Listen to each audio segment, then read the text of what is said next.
muwaadin u dhashay Falastiin oo degan magaalada Hebron ee galbeedka danta galbeed ee dhulka reer Falastiin ayaa ka diiday Israa'iil doonayay in uu gurigiisa uga iibiyo $100 milyan oo dollarka Mareykanka ah. ninkan oo lagu magacaabo Cabdurauf al-Muhtasib ayaa diiday dalabka maalqabeenka u dhashay Israa'iil oo ku doonayay in uu guriga iyo dukaanka Falastiinigu lahaa oo ku yaala bartamaha magaalada qadiimiga ah ee Hebron. al-Muhtasib ayaa diiday dhammaan dalabka Israa'iiliyiinta ee gurigiisa iyo dukaankiisa in uu ku iibiyo iyadoo hoygan uu aadka ugu dhow yahay masjidka Ibraahimi ee magaalada qadiimiga ah.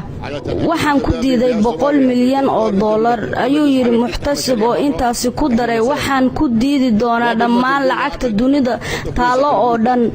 mana ku wareejin doono qiimahaasi oo dhan dhulkayga iyo dadkayga laakiin lacagtu waa wax aad u wanaagsan balse waa marka ay nadiifta ayuu sidoo kale yiri Cabdurauf al-Muhtasib isagoo la hadlay telefishin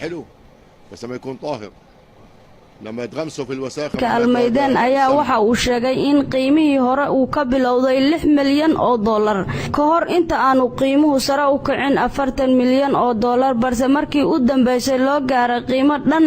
$100 milyan oo dollar isagoona ugu dambeyntii sheegay in qiimahaasi iyo in ka badanba uu ku sii iibsan doonin dhulkaasi taasina bedelkeeda uu sii haynayo waardiyaha masjidka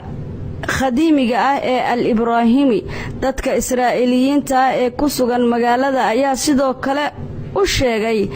muwaadinkan Falastiiniga ah in ay u fududeyn doonaan safar uu ku tago dalalka Australia, Canada kadibna ka bilaabo ganacsi iyo nolol cusub balse dalabkaasi uu diiday.